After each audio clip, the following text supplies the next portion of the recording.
there did not seem to be enough leeway once we became on probation.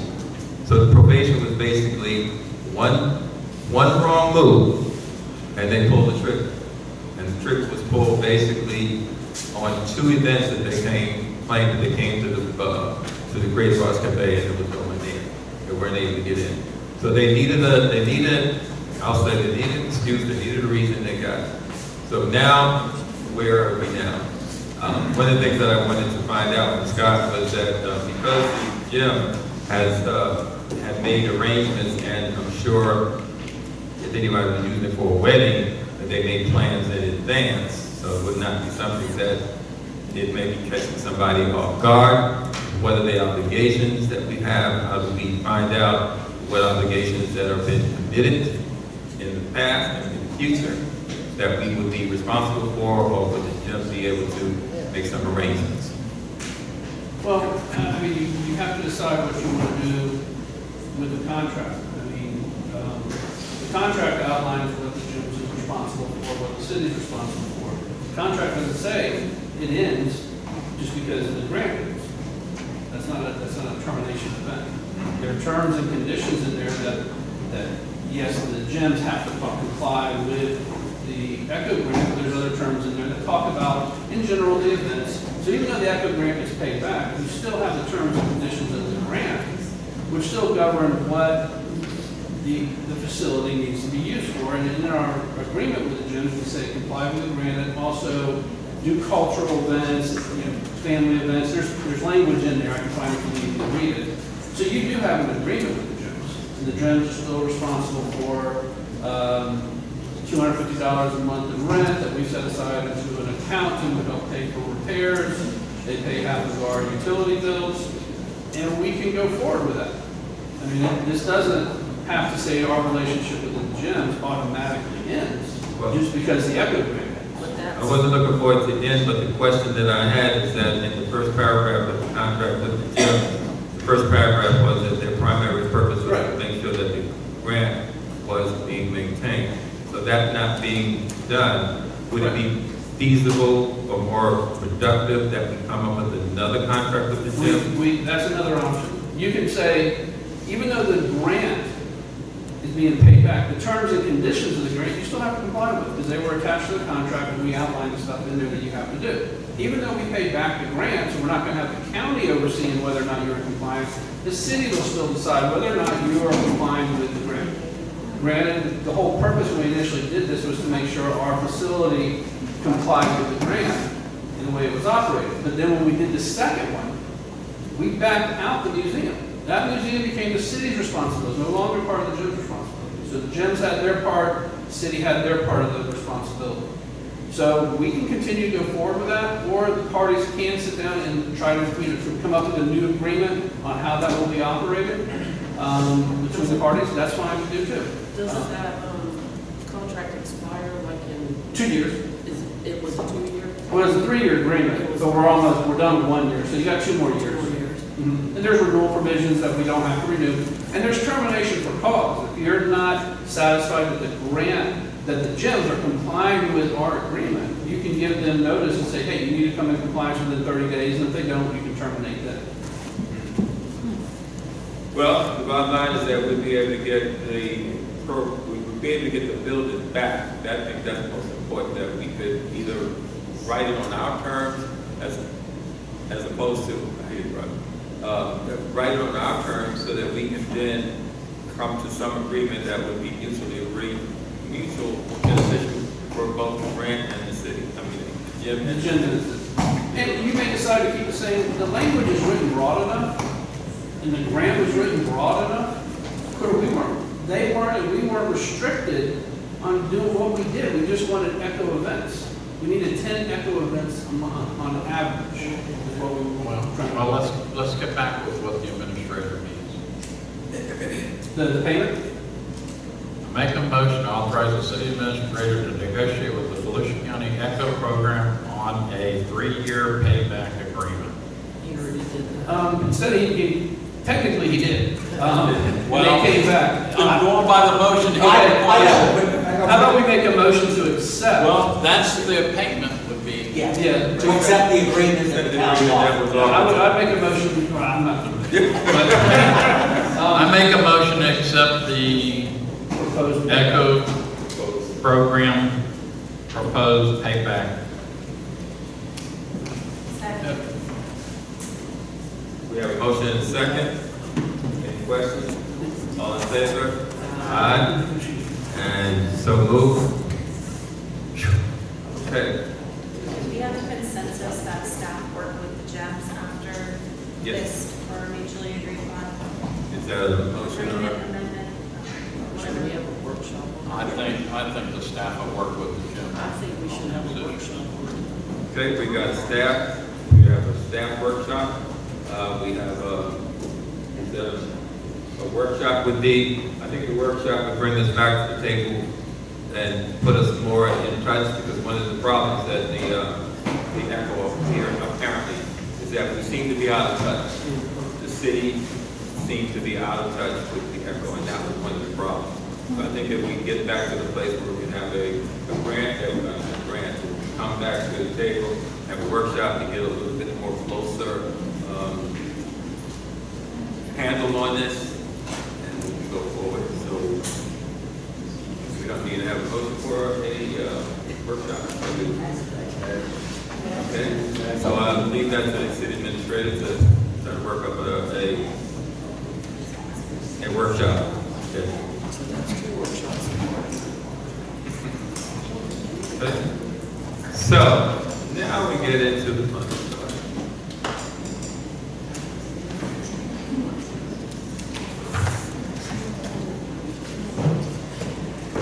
Sorry.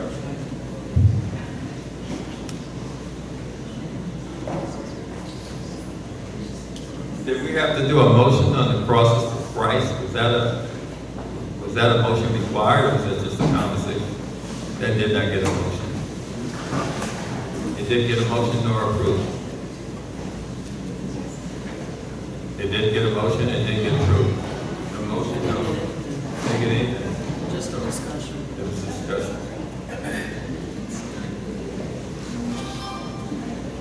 If you want to. Going back to the process for prices, I'd like to make a motion that we move forward with all of the input from the city attorney. We know what the law is, what we have to follow. So I make a motion that we start that program back again.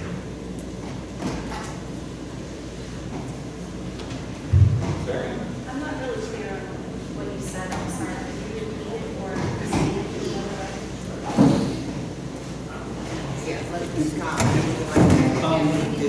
Basically, she's referring to, I guess, what I said. So what I would interpret you saying is that we would allow the crosses to be installed with the understanding that that is now, we have a policy of allowing anything to be installed pretty much on the type of stuff that you put on city property. That other people want to put other type of symbols on city property, we're going to have to say yes. We can't start picking and choosing and I don't know enough about religious symbols, so once we get on the cross, it kind of gets confusing me. But, if somebody wants to put some other religious symbol up for their particular holiday, we're going to say yes. Now, the other thing it says is we need to incorporate the crosses and then any other symbol with other decorations of that event. So, such as with Christmas, we have a nativity scene, we also have Rudolph and Santa Claus and a Christmas tree. Here, we're going to have an Easter bunny, eggs, lilies, whatever decorations. And we could also do that if somebody wants to come up with another religious symbol for a particular holiday, then they need to incorporate that into non-secular type symbols so it doesn't convey a religious message. And so I don't know enough about religion to know if that's something that could be done or not. These are the, Christmas and Easter are the 2 ones I think of. But there could be others. But they just need to incorporate other symbols of the particular event that are non-secular, that would, so the symbol that's put up is not just a religious, secular type of message. If that makes sense. It's tough. Easter and Christmas are very easy. Once you go beyond that, now it's a little harder, because I'm not sure what other religious symbols you have. You got Ramadan and all of those. But at Christmas time, we also have big angels. And so I think It's hard to hear. Angel was owned by the city. That's where still put out. That's where the confusion's coming in, because this is a citizen. It actually, Roger, doesn't matter. The litigation I've seen for, if the city owned the nativity scene, and put the nativity scene on city property at Christmas, they get sued. It doesn't matter who owns it. It's going on public property. So that's really the issue. So you just gotta incorporate the religious symbol with the non-religious, non-secular images of that particular holiday. That's all. Bunnies and eggs. Question, is it only like, so now if we open it up for religious, anybody can put any religious, is that all it opens it up to, or can anybody request anything we put up there?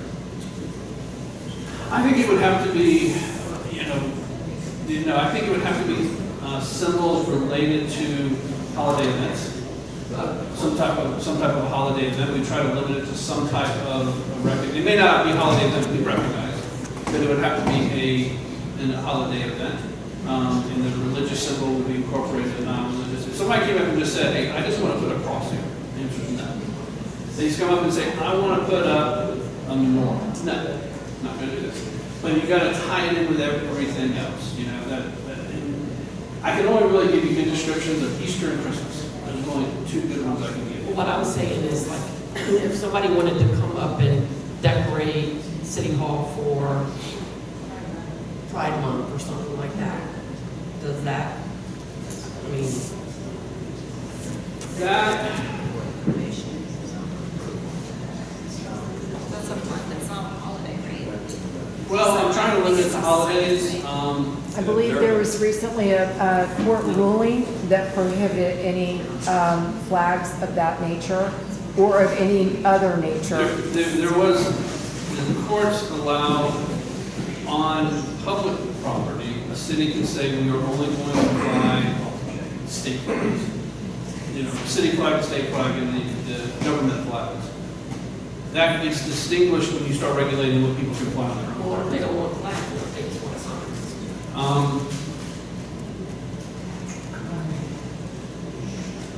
It very easily could, yeah. I mean, I'm not gonna say it can't. We would just have to look at it and see. I know once you open it up, you open it up. Right. That's the issue. So and typically, the most of the litigation, all the litigation I've seen about this, is Christmas. That's what it is.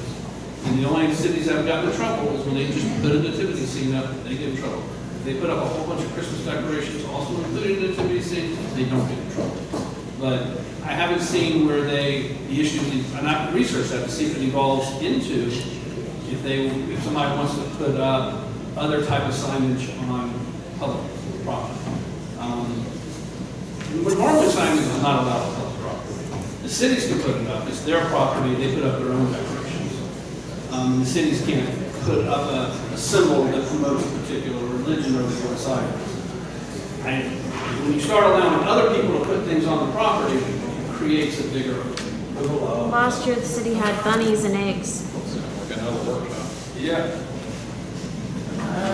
Let's go. Well, the motion with no second. Second, guys. Yes, Josh second. By law, I have the right, Let us move correct? on to the final.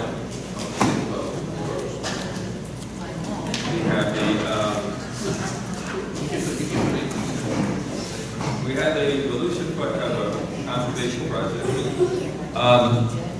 One city property and the city provided. This is all documented in emails. It was allowed, and I was denied, and I had been doing it for 4 years. He was allowed to, not only did he have a sunrise service. Well, I think we can continue on. So I think we need to retalk this really quick. We're not.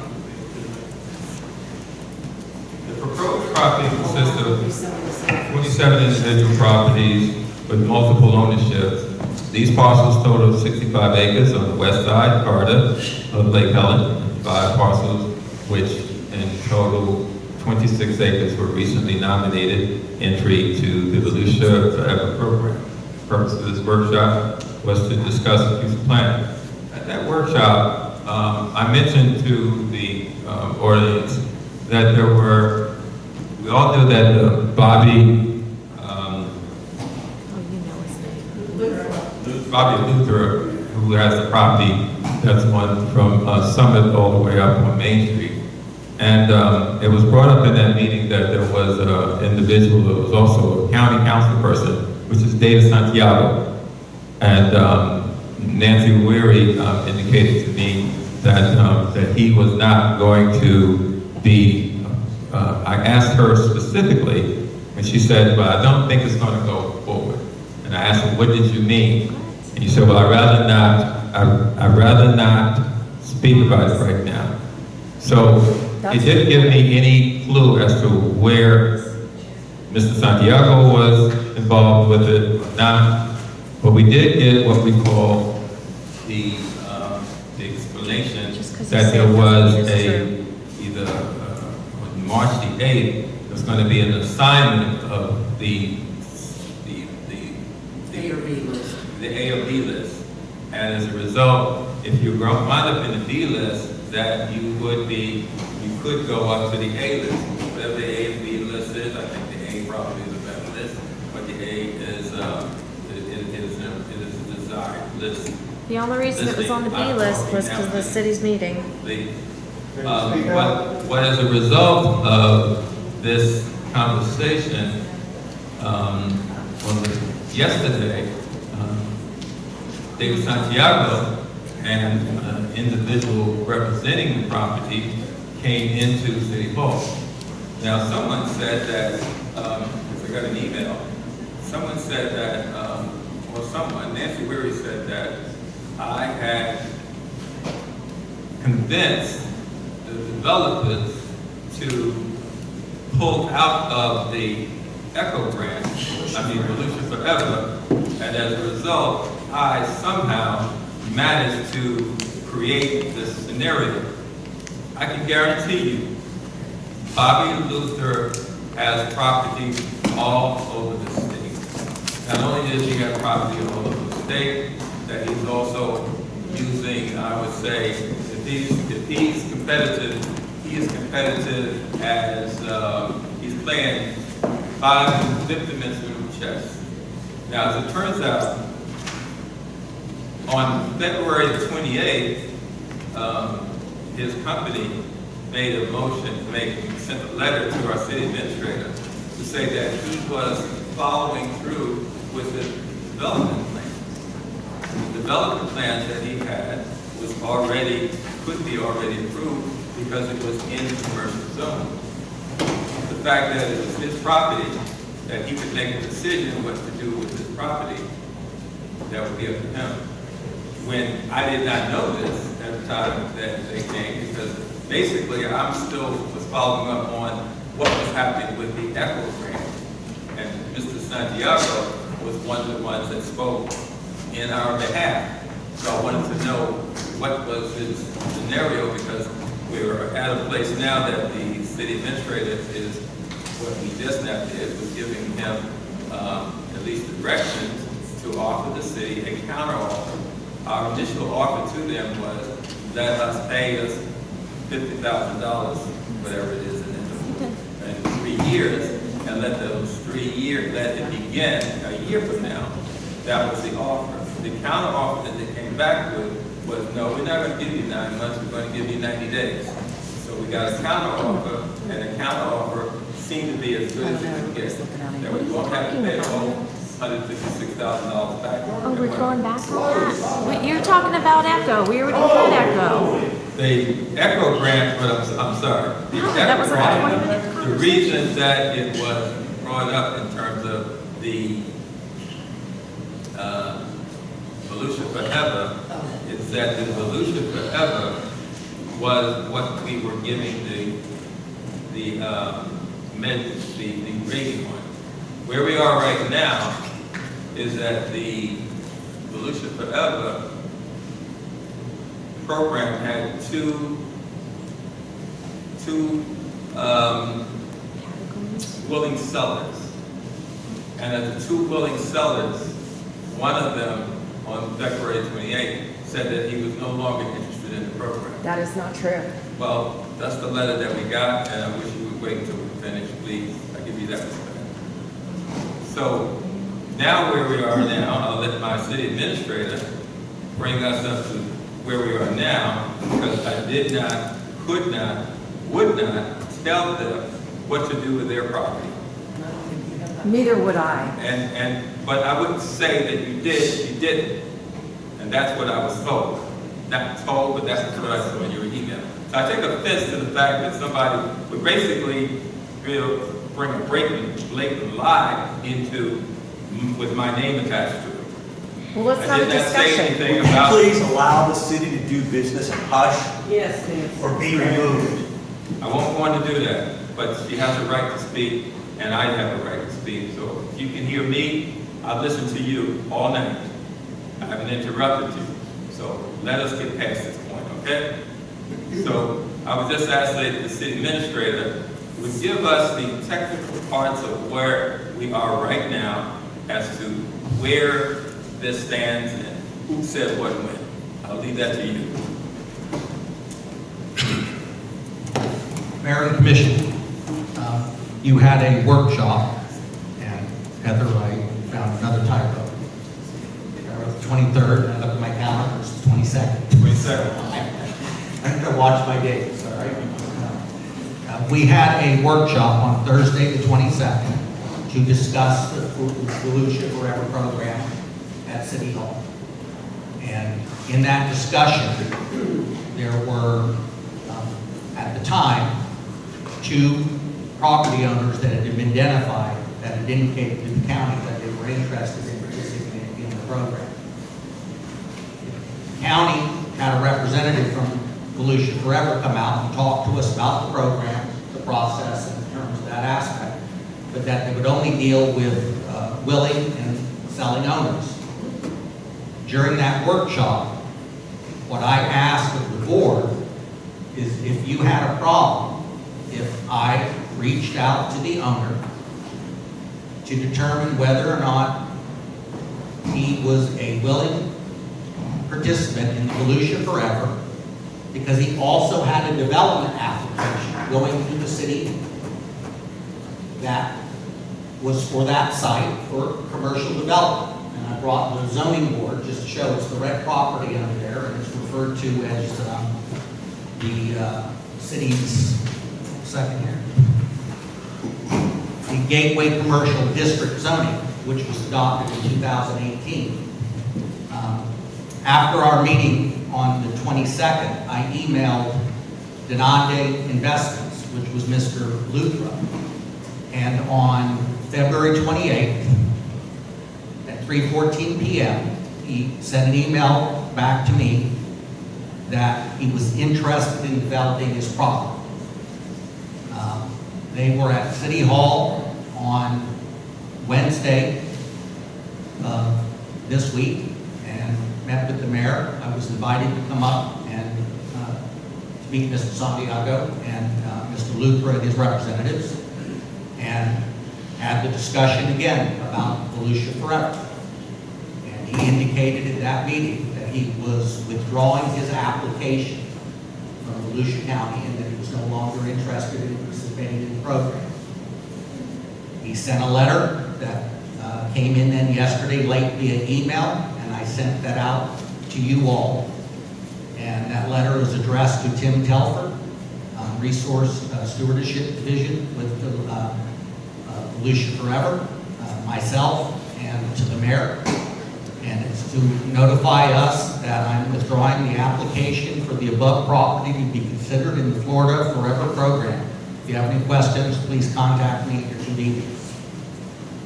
The reason it was on the agenda tonight was to bring back information about the properties, the parcels in the area, what the potential costs might be or whatever to the town.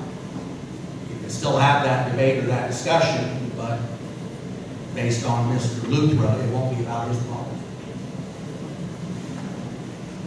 I actually asked him to keep it on the agenda as opposed to, if this would have been another scenario, that this property with the area that is located, it's this man's personal property. Same thing would be held true for the Costa property. We would like to have that property under Volusia Forever. He has a developmental plan for it that does not include Volusia Forever. We can't make him do what he not want to do. In this particular case, I'm almost surprised that they haven't done anything with this before. The emails that I've got, basically, I'll just say, Bobby Luther has had this property for nearly 25 years. He has been sitting on this property as he developed property all around the county, all around the state. It might be his time to come this way. If it is his time to come this way, we didn't prevent him.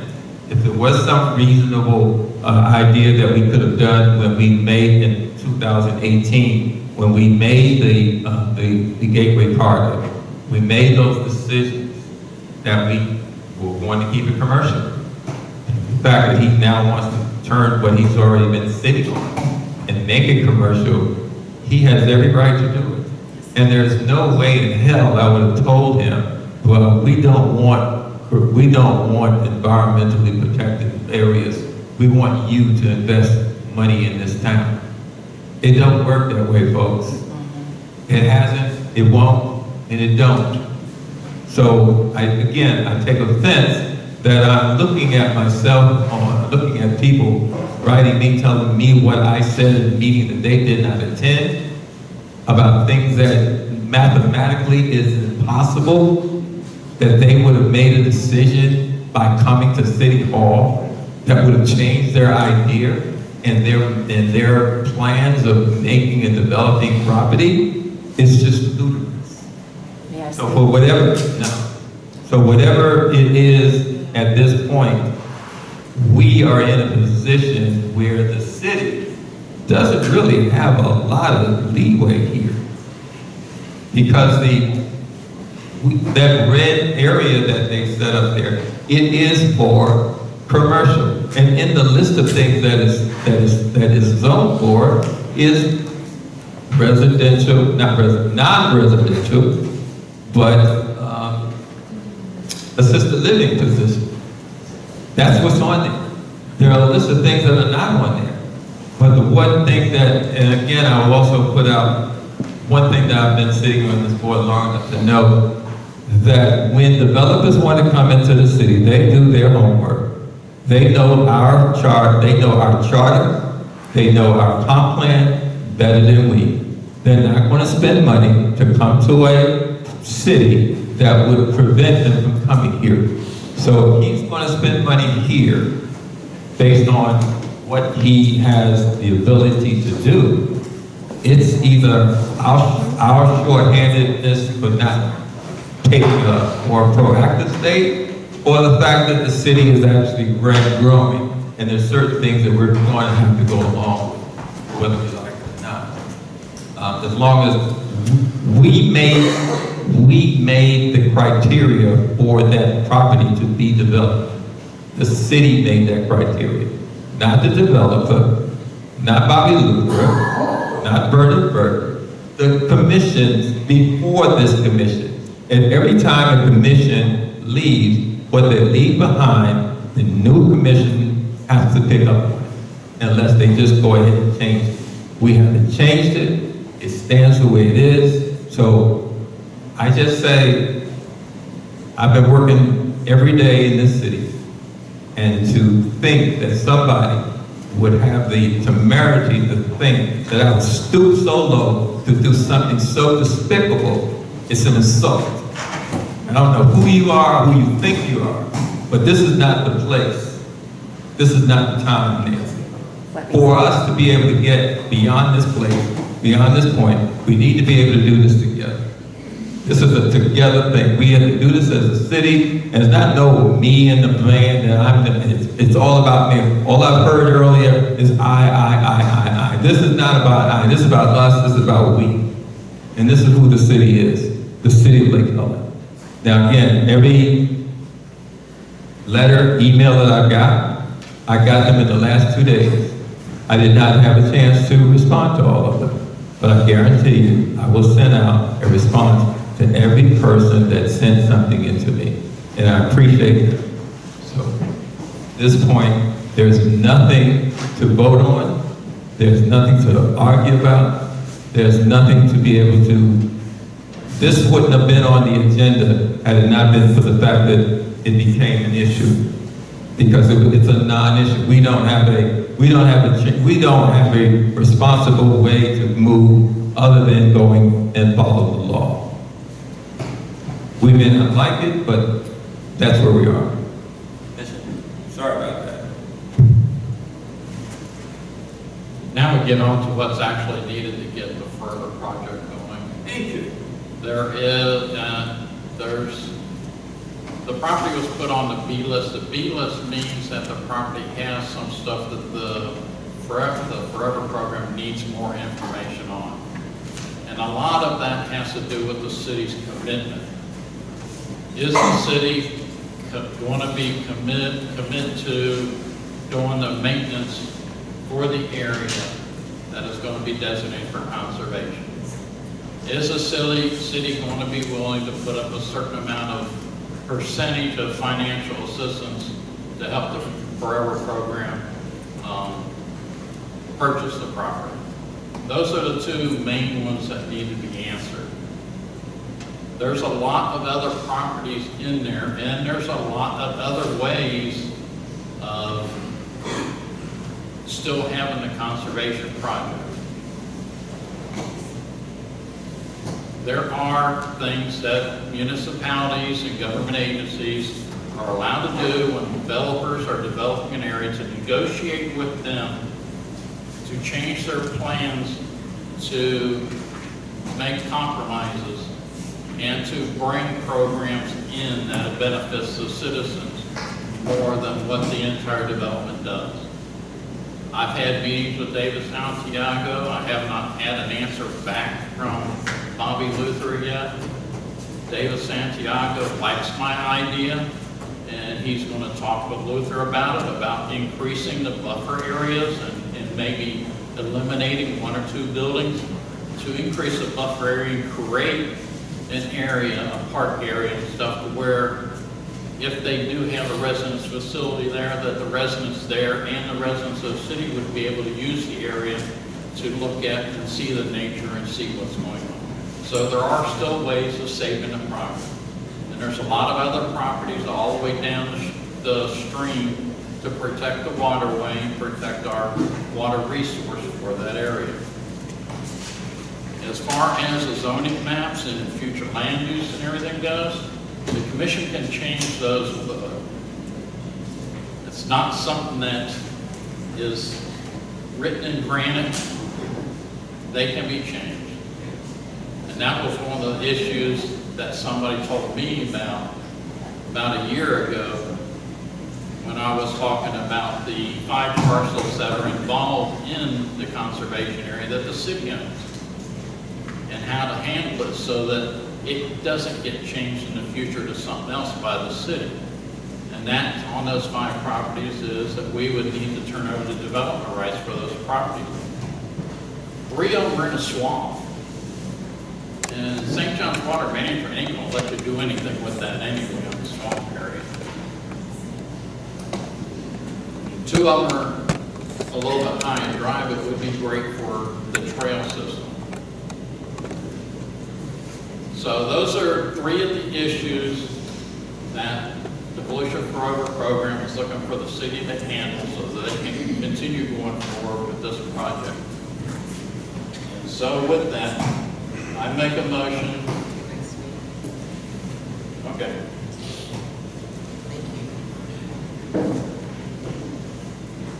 I spoke to Mr. Luther yesterday, myself, and I texted him called me right back. In fact, we have decided that we will have lunch and coffee together, get back with him tomorrow, so we can meet. What he told me was that he was told that 50% of the residents wanted to go commercial property. Well, that wasn't what I was getting through the emails. It was more like 80-20. Now, my stance, number one, is I'm all for commercial. I think it needs to be done in the right way. I think it needs to be, we can still move forward with the boutique look, but that's really not my problem right now. I don't understand why we could have had a special meeting where all of the commissioners could have been involved and hear what was being said with the deals that obviously were going down, or the discussion that was occurring, because it affects all of our zones. I truly don't understand why the zone commissioner wasn't in that meeting. If that ever happened in my zone, I would be very upset. It's my job to listen to the voices of my constituents and go and talk to any developer, I don't care who they are. As I said, I talked to Mr. Lutheran, I got a different story. He certainly can sell his property to anybody he wants to, but he did, when we had the workshop, whatever date it was, he had the application for the Forever program, and he had his other application for development. And we were told by the county representative, Mr. Telfer, that's not unusual. That happens all the time. People are constantly leveraging. You know, Luther's a smart businessman. That's what he was doing. So I don't know where he got his numbers from on 50-50, but that's what he told me yesterday. So I will be meeting with him and trying to find out what it was, since I didn't find out where else. Well, just so you know, the mayor and the city administrator and any of us, are you inviting us to your lunch with them? Because they're allowed to meet with anybody they want to, and they do not have to invite all of us in there. Well, I realize that. So it's, This was a project moving forward on property. that wasn't a project. I know. He sent out an email telling us to all try to get clarification. I spoke to Bobby myself, and he flat out said, I am not moving forward with Volusia Forever. So as far as him having a meeting with him, I mean, that's his It's his right, just like I'm gonna have. Exactly. And there's No, no you argument. just said, I know, no, I'm saying, because you said we should have all been invited into the I think workshop. that we should have had a special. Well, we could do that too, but But still. it's done and over. It is. I just think that as a commission who's trying to become, you know, comrades here and keep everybody abreast of what's happening in the zone, I personally think that that would have been the best way. You would hear, I would hear, we would do the same thing. Now, we're all gonna be meeting separately. Unless he wants to tell us we want to call a special meeting and do it then. Well, He wants to it's- tell us what his plans are. Actually, what Mr. Luther had actually offered was that he wanted to actually meet lunch at Sinatra. And I told him, no, why don't you come to City Hall? I got a new city administrator I want you to meet. I want to put the city administrator on point. City administrator came into the meeting, we had a discussion. There was nothing guaranteed. There was nothing, there was no short deals that was cut. It was just an introduction. That's all it was, an introduction. And why would I need to have more than one city commission? I think it's already been, I think my city administrators already had to deal with more than one commissioner want to have a meeting with them at the same time. You can't do that. You can't do that. You can't do that. So I can have a meeting with the city, with an individual, and see, I don't want to give Bobby Luther any more credit than he's owed. But if Mr. Cherry wanted to come and speak to me and the city administrator, I wouldn't have a problem to having to speak with him. If Corey Spaziano wanted to come and speak to me and city administrator, I wouldn't have a problem with that. Why would Bobby have so much? Be different. We always talk about we want to be able to be, we want to be uniform in what we do. So it was, and we had just now had we had just now had an ethics class that basically kind of be careful what the appearances of improprieties are. Having a meeting off-site in a restaurant, maybe having the city administrator show up, I think that would have been a real problem.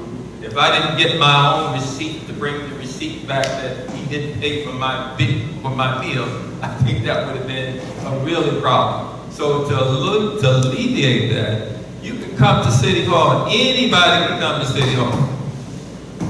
Anybody that, especially a citizen or a homeowner or a property owner, can come to our city. And we are not above having to have conversations with anybody. So I would just say, Roger, you have something else to say? Yeah. Okay. I want to get back to the forever requirements again. Thank you, Roger. Thank you for keeping us on point. The first requirement, I make a motion that the city commit to the maintenance of the conservation area when it does get approved. Is that just a certain percentage or a dollar? Yeah, I was gonna say. Maintenance.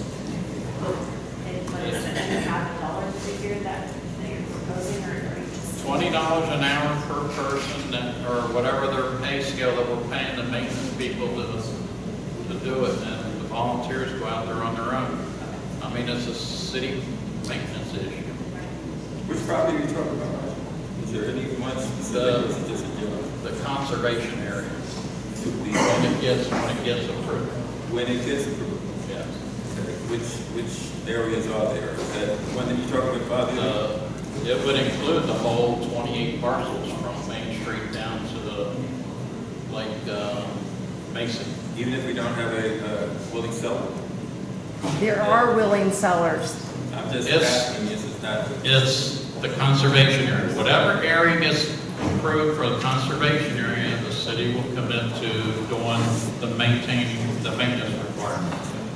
There's a motion and a second that we will maintain the maintenance conservation area. And we have a second discussion? Please have it. We do have a second, that's what I said, discussion? Yeah, no, I'm not for that, because we don't have a dollar. I don't know how much would that could cost us. I can't hear what. All right, the question was that What we that don't, could cost us in the long run. He's talking about the use of public works. Ricky, how much does it cost to clean up Blake Park? How much does it cost to clean up the cemetery? It's Depends a on what you're maintenance doing. issue, but Yeah, done by but- the city and volunteers. What kind of maintenance are you really gonna do in a conservation area? Picking up trash. Yeah, and keeping the trail clean. If we do a trail, keeping the trail clean. Yeah, I mean, I think there's less maintenance too. I think one of the things that Ricky also has to struggle with is that he's short-handed staff. And one of the things that has always come about, and I've used this in the past, is that we hire somebody for this amount of money, and he has to do this amount of work. And then over a period of time, because we don't have the adequate manpower, this keeps going up, but the money doesn't. So at some point, we're either to get more personnel, and then more personnel would be an ability to do the work that we need. But right now, Roger wants to make a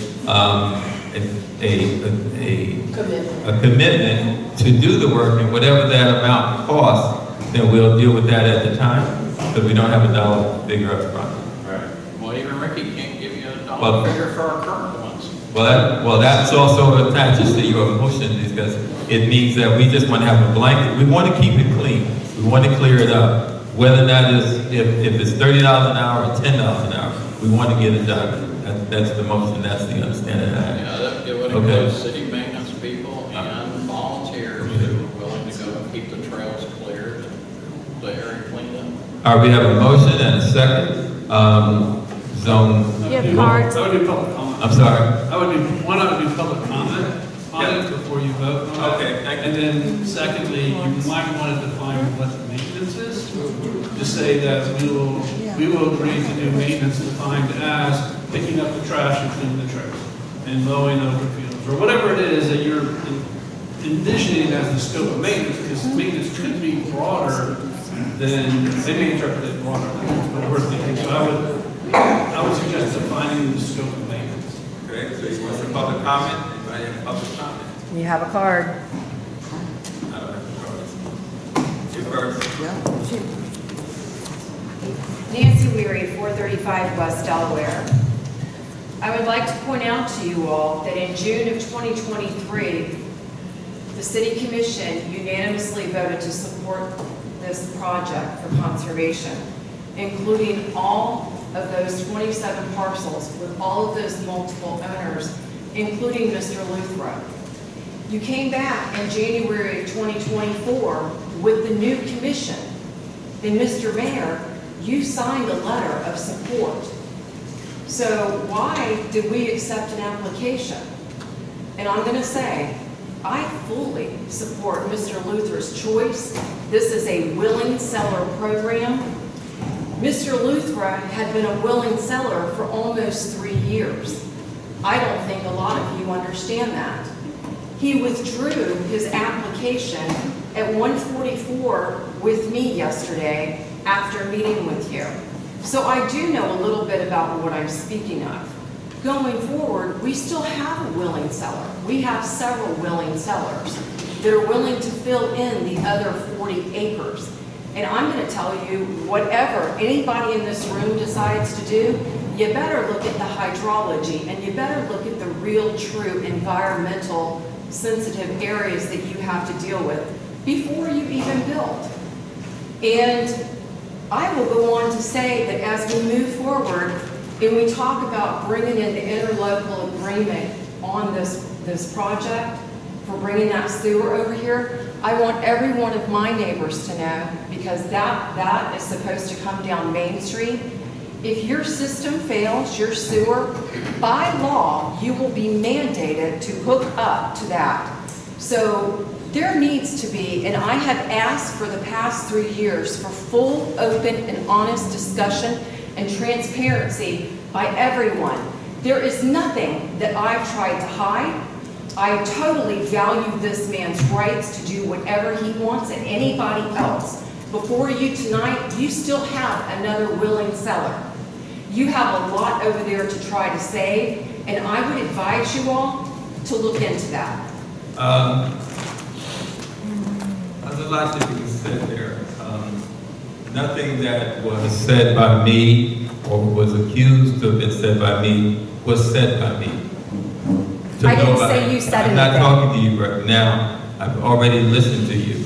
Please let me speak. What was mentioned in the workshop, what you just brought up was the questions that was asked for clarification.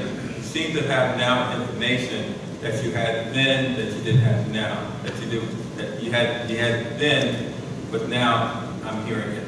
My point is that if there were a modicum of belief that there was nothing that was going to prevent them from going ahead with the signing on to the project, it would not have been an issue. I just wanted to know what were your plans, meaning, because I raised your name, Mr. Santiago. You said that he's definitely not going to go along with it. He's not going to go forward with it. So I just needed to speak to him. Go ahead, Ms. One thing I would say is that there's a question as to why we accepted an application by law we have to. There was a question of why did we accept an application from a property owner to develop a property we have to. by law. We can't reject it, even though this person has indicated they may go to a Volusia Ever program. I believe one of the commissioners said that the person, the head, Tim Tippler, I think, told you, it's very common that people pursue both tracks. Because you can't deny somebody building an application for development just because they're maybe pursuing some type of ECHO or Volusia Forever funding grant. We have to accept it, and they probably do that to jack the price up. That's why they do it. You know, to get the maximum dollars, American way. As long as we know that, we can still play that game with them. Don't move forward with it. But we have to move forward with his development application by law. There's things that we have to review, and we have to do things within a certain time period. Once he submits the application, we've got to go through that process, and we apply our regulations to it. And what we do with the ECHO is up to this commission. There's nothing we have to do by law. This is all policy. When they submit an application, state law tells us what we have to do. So there's some state laws that say this is what you're going to do, and this is the time frame you're going to do it within, and we have to follow. We can go both tracks. Apparently, right now, this individual has submitted to withdraw this piece of property from it. That's his choice. So we'll keep looking at the development plan. We have to review it by law. And if there's other parcels that are still being pursued, I think Roger's motion addresses those properties. We're still willing to cooperate and be involved as it relates to whatever property is involved in this project. It may or may not include Mr. Luker's property. Right now, it doesn't, because he actually withdrew it. Scott, I have a question. Wait a minute. Can we get back to the original, to the motion? We keep on diverting off and talking about the property and everything on Main Street and development, stuff like that. That has nothing to do with this motion. Let's get it in order and keep it on task. Seriously, let people To talk. answer to the question on the maintenance requirements and stuff, it would be general park maintenance requirements. Whatever type of maintenance is done to maintain a park is what type of maintenance we would be committed to. Thank you. Comments? Betty? Betty O'Loughlin, 715 McKinsey Road. I see one small problem with this. San Diego is a county council, right? Excuse me? San Diego? Yes. San Diego is a county, okay. And he had a talk with you and Luther, right? Yes. All right, the Volusia Forever requests come before county council. So he would need to recuse himself from this. He put himself in my book, and I've been doing environmental stuff for years. He never should have had a meeting with you and included Bobby Luther with it, because it does not look good, because then the Volusia Forever, all these different properties, once they're talked about through the county, the Volusia Forever group, go before county council for a vote. And so, Ms. Betty, he owns part of that, he's part owner of that property. He has to recuse himself anyway. okay, well, that, I just noticed that, so Right. I'm thinking like that. If That's he is why. actually part owner of it, Right. he has to recuse himself. But I saw that, and that was like a red flag to me. That would be transparent of him to be able to say, I'm a party to this deal, but as a city commissioner or as a county commissioner, I'll have to withdraw from this. Right, Just but like that's- any one of us, if we had a piece of property or a project that was coming to the I city know, and we but would that's- directly benefit from it, we would have to recuse ourselves. But sometimes when people don't know that, I know. I've been doing environmental stuff for years, and they squeak this and they squeak that, you know, if they want to get something through. But I'm glad to know, I appreciate her telling me that he actually is, I was not aware of that. So I just, if he was part, you know, people have to reduce. So I will be at that meeting anyway. Thank you. Thank you. One more, Kelly? Yes, she's gonna sound like an echo. One of my questions was, what was Santiago's relationship in this property, but thank you, Commissioner, for shedding light on that. Because didn't that come up at our meeting, the last meeting we had, when What? that it was mentioned that it was part of? I mentioned that Santiago was a party to it, and I couldn't get an answer. That's why I thought he said that, yeah, it wasn't a conflict then. he wasn't there. It was No, I've been thinking about. Mr. Talbot. I don't remember. I do remember bringing up his name because at that time it was the only name that I had. The only name that I had specifically was Luther. Yes. Oh, you already spoke. No, I did not. All I right, did good. not finish my Sorry. thinking.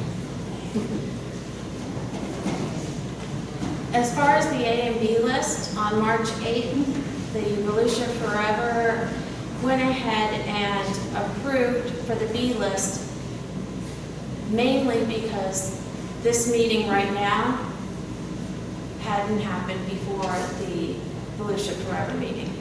We did not know what the city, what the city's stance was as far as agreeing to that property. I respect Mr. Luther as far as whatever he wants to do with his property. You cannot say anything otherwise, and I understand that. But I will say that it's sad.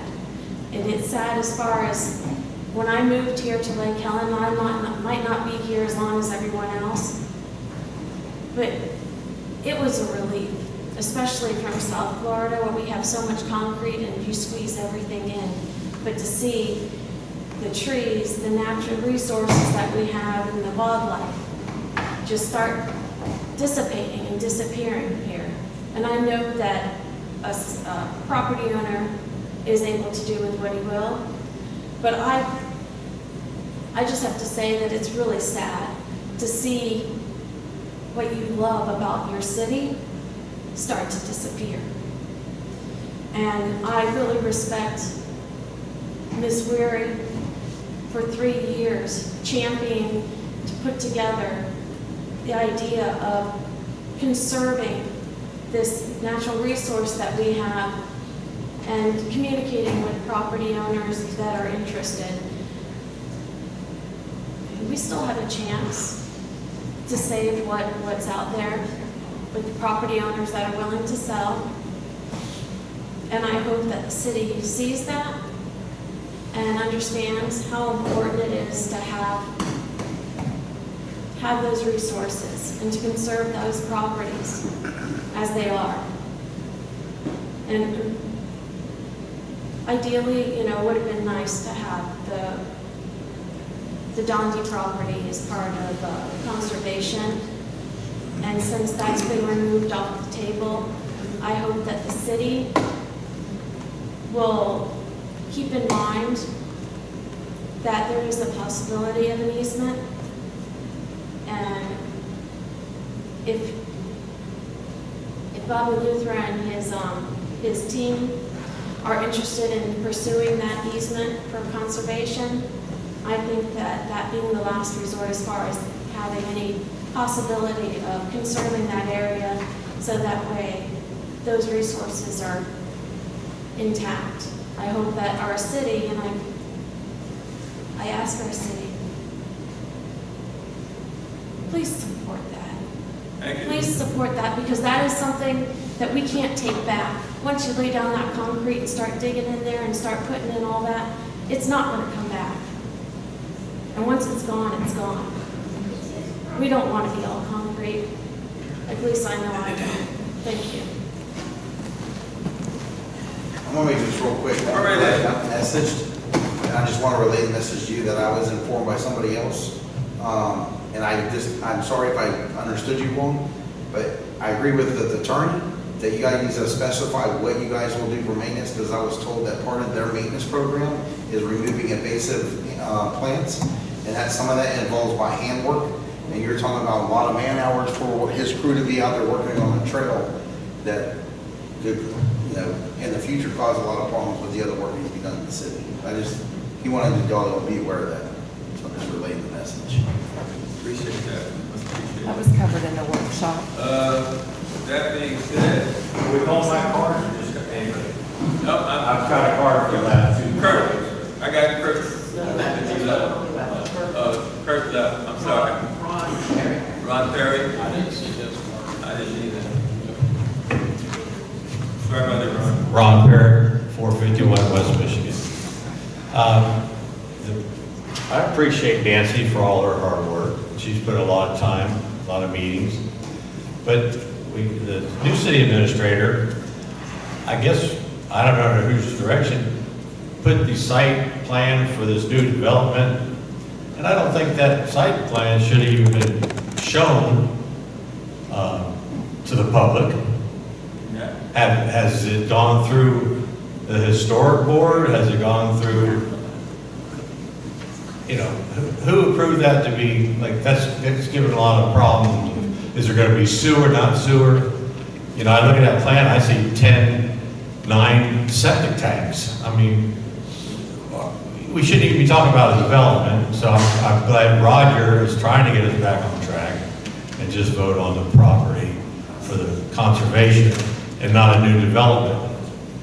Because here's a new development that comes up in our agenda. Mr. Hurley's been trying to get property and increase our tax base across the road, across I-4, and we just keep on rolling, steamrolling. And now all of a sudden we're getting thrown in, oh, we got this new developer, says he can do anything he wants. Well, he can't. We know that. No, that's Mr. Luther's stuff. Yeah. That's what that is, and he did submit. Oh, this is his development. Has it ever come before the historic board? Has the plan been shown? Has it been approved? Has it come to the commission? Why is it all of a sudden out here for the general public as part of our agenda? It shouldn't be on our agenda sheet. Let's talk about that development when development comes through all the channels that the city has set forth and be done with it. I think it's because. It was part of the package. Yeah. Part of the package, yeah, well, it should have been put in the package.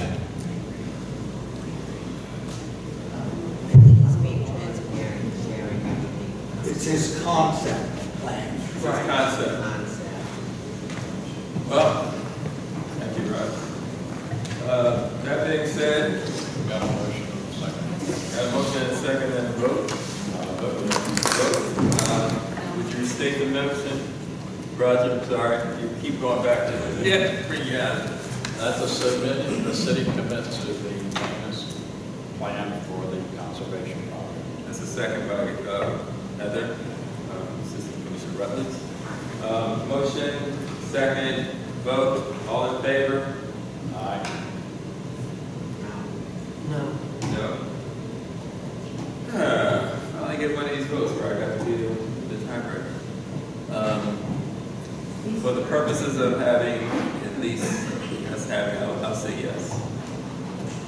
So what I'm saying is yes, 2 no's, 3 yeses. Now, you can explain all that for us when we get around to it. What we want to do. Well, the maintenance will be done by city officials and the volunteers that are willing to go down and do it after it becomes a designated conservation area. That's the if. Yeah. That's the if. World survives on ifs. Thanks for putting that. All right.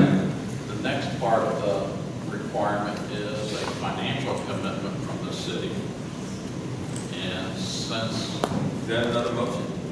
I'm getting ready to make one, and since Luther has submitted a letter to withdraw his, it all leaves it down to one piece of property. But it will come up again for any future properties that come involved in it, that we'd have to vote for the other properties also. But for what's presently on board before the railroad program, I think I make a motion that the city commit to a 20%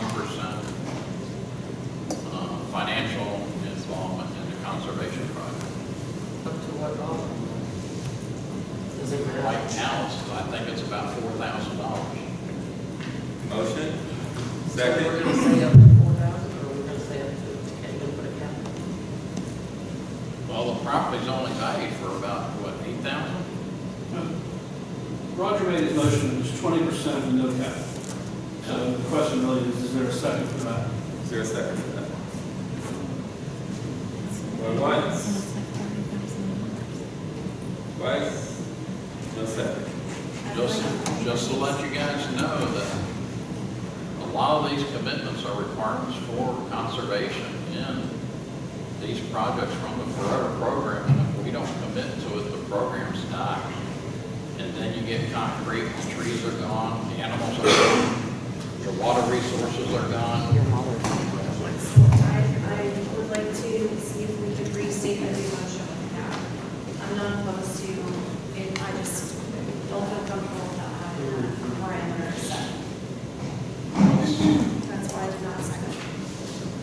Would you like to restate or? Well, one of the things is trying to put a cap on something, you don't know what the value is until it gets on the A list and they negotiate the price for it. So, and I don't know by the time they get to that point, how much property is going to be involved.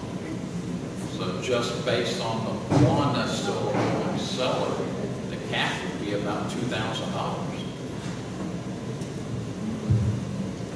During that workshop, the fellow from the Forever did say a small town like ours might be only requiring 10%. Yes. So why don't we go with the 10% instead of just saying 20 right off the bat? Well, the big thing with them saying probably is that the Forever program generally has a minimum 20% as your starting figure.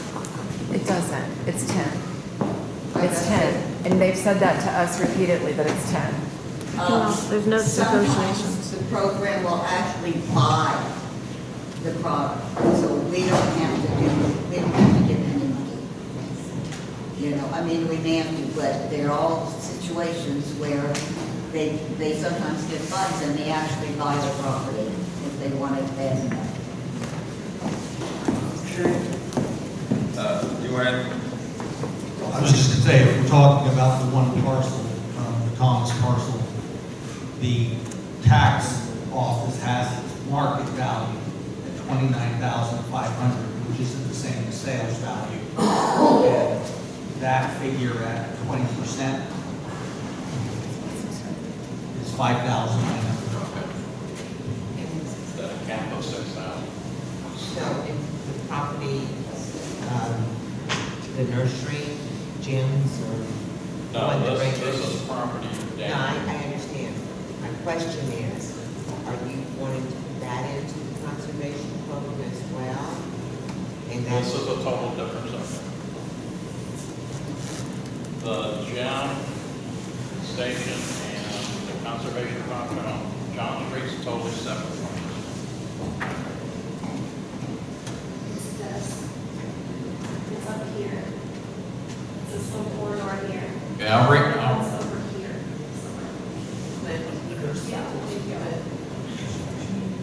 That's the part that we're talking about down here. I don't know if that helps on visual, so Yeah. yeah, no, that area is what he's. but I didn't hear the gyms coming, so I'm like, I'll make a new motion that we commit to a financial commitment of 20% with a cap of $5,000.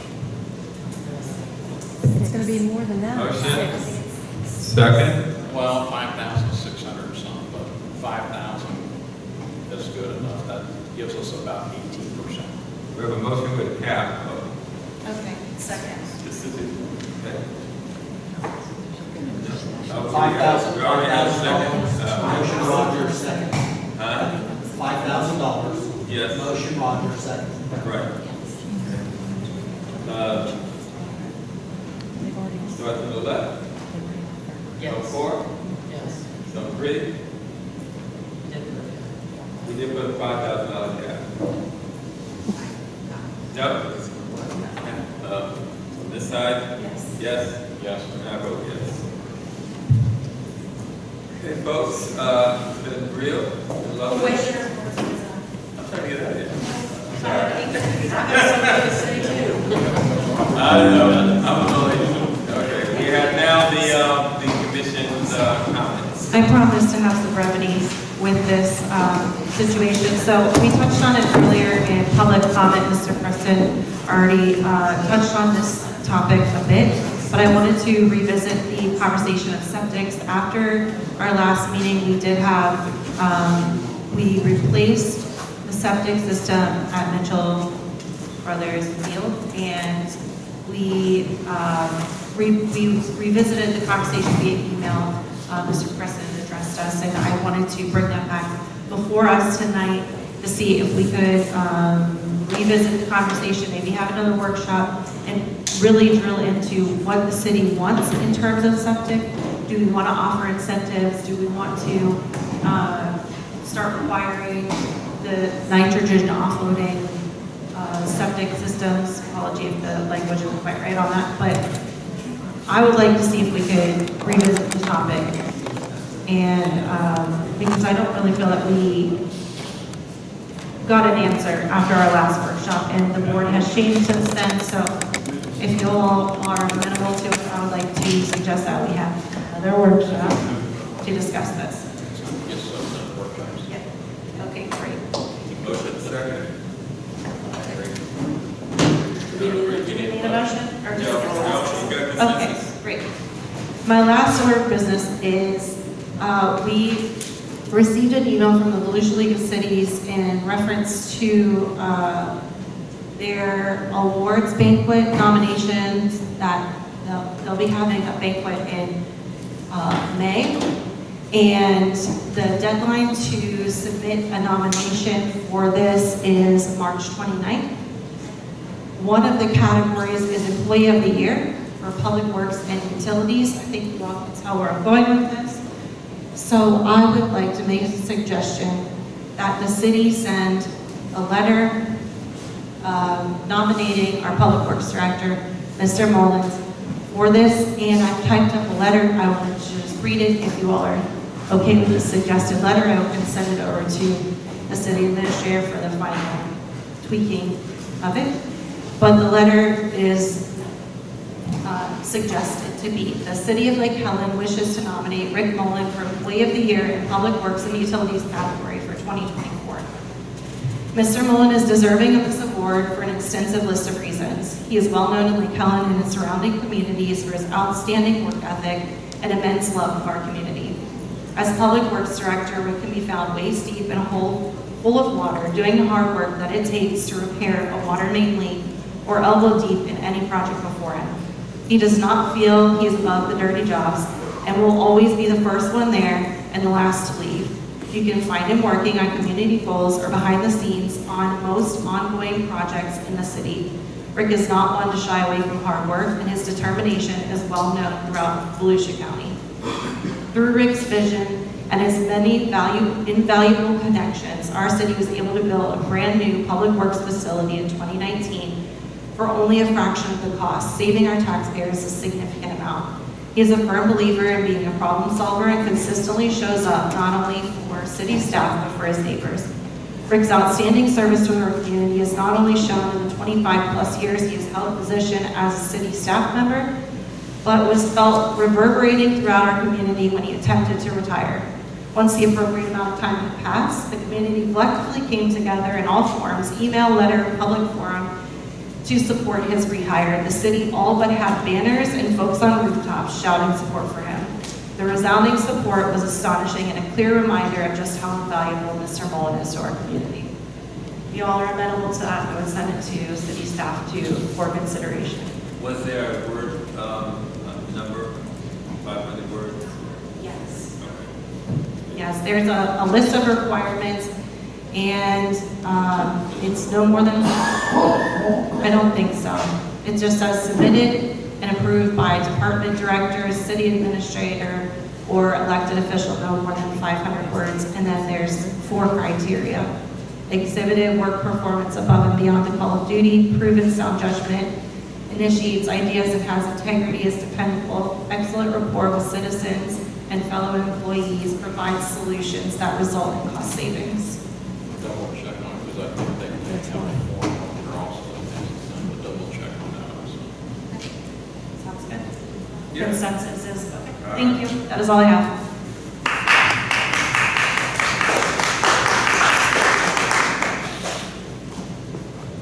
We had a lot of discussion tonight about conservation of Lake Helen and everything. 1977, when I married my wife at Lake Memorial Baptist Church, I got introduced to Lake Helen about 6 months prior to that. It has always been a nice, quiet town that has held me true, and I am very committed to it.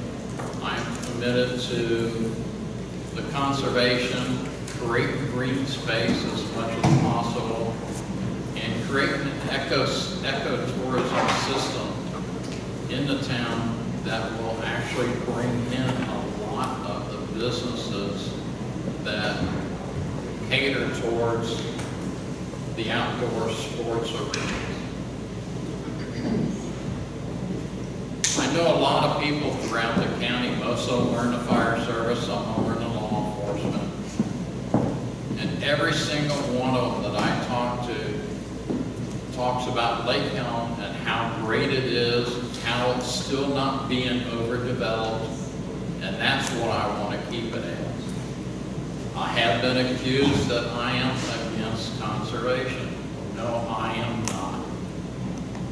We, as you've heard tonight, we are bound by the laws of Florida and by the property owner's rights. That has a drastic effect on everything. But everything is negotiable. It comes down to the development. They start negotiating different things. Things can be negotiated if people change their mind. Bobby Luther changed his mind on the development, on whether he was going to be in the Forever program or not. Whether he had correct information or not, I don't know. If he had misleading information, I don't know. But there's also that slim hope and chance that maybe he'll change his mind back and put it back on the list. I don't know. But I am committed to making Lake Helen a nice area where people can go out and walk and still hear the birds. Hopefully from a distance see the bears and the bear cubs. I know we got a couple of gators. I don't think we've had any crocodiles yet. And no pythons yet. That's the Everglades. On the other note, if anybody keeps track of special days, yesterday was Canine Veterans Day. So all those veteran canines out there, they should be appreciated. Tomorrow, Friday, the National American Legion's 105th birthday. For Todd, we'll have cake Saturday. March 21st, Rosie the Riveter Day. Everybody knows that one from World War II. March 25th, Medal of Honor Day for all those recipients of the Medal of Honor. That's my birthday. March 29th is National Vietnam War Veterans Day. Yeah. All of us Vietnam War veterans, that's our day to honor and celebrate. So let's keep all these people in mind and all the history that we have in the United States in mind, the history we have in Lake Helen, and the future that we are committing to for our offspring in Lake Helen. The race. Not much has happened in certainly spent a lot of time on the phone. I seem to get a lot of calls from other commissioners, zones. Not unhappy, just wanting to talk. I've been very happy, and so have my constituents, especially out in the villas, are very happy with meeting Jim.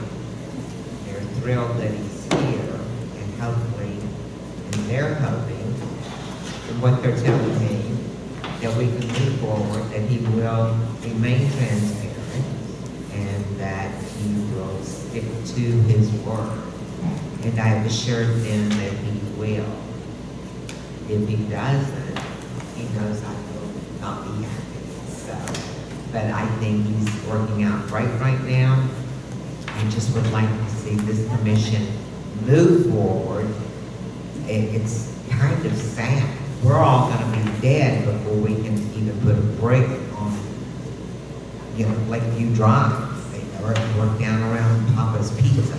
I think we need some workshops on looking at giving incentives for commercial property and build out that area. Work on City Hall. We've got a beautiful historical building that's a mess and not a dollar's being spent on it. Money's being spent everywhere else. We don't know where it's going. And I'm thrilled that we have a budget. I'm still not happy with our bills paid, the way that it comes out. I can't read it. The descriptions are not good enough to be able to tell who's being paid, what's being paid. Credit card bills, you don't know what's being paid with that. And I don't have time to go sit for days and look at all of the invoices. And but it does look strange, and I have talked to Jim about it.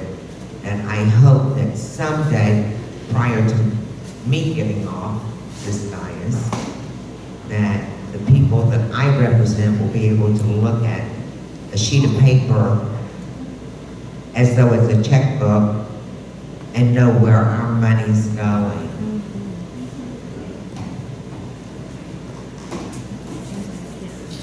There will be a community appreciation celebration next Saturday, March the 23rd, from 10 a.m. to 4 p.m.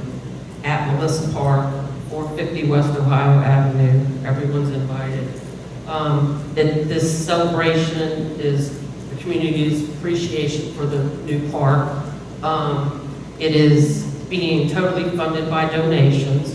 So anybody wanting to donate to the cause could contact Roxanne, myself, or Earl Farmer. And that's all I have. The date is Saturday the 23rd, so next Saturday. Charlie, what time did you say it was?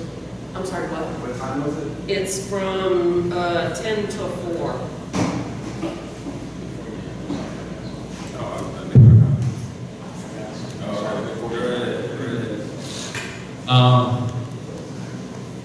Kelly pointed out, and I forgot to remind everybody also, Saturday is our first annual Veterans Leprechaun Run. I know I'm wearing the billboard on me. Anybody's welcome to come out and sign up and enjoy the city around. Afterwards, we'll have pancakes and drinks, cake. Thank you. I just want to let you know that I really cherish the fact that I'm in this seat.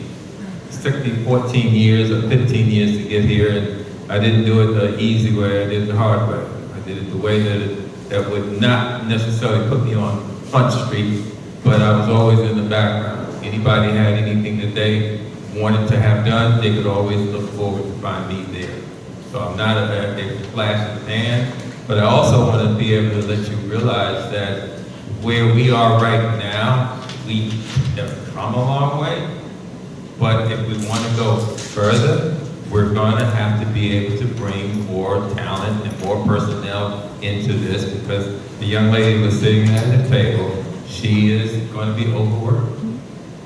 Our city police department is going to be overworked. Our city public works director is going to be overworked. And we are sitting here counting nickels and dimes, and sometimes we need to be able to look a little bit further than the dollar in front of us, as to make sure that our city can be able to maintain the type of living that brought a lot of y'all here. I say y'all because family was here when I got here. But I think we all need to be able to bring something to the table. And so it's been my pleasure, and I have not shrunk away from this job, nor the responsibility. I have an open door, I have phone numbers that you can reach me by. I have emails that you can reach me by. I'm accessible. You don't want to talk to me, that's your business. But I'm accessible. So again, I think it would be a nice day to say good night to all of you, and thank you for coming out.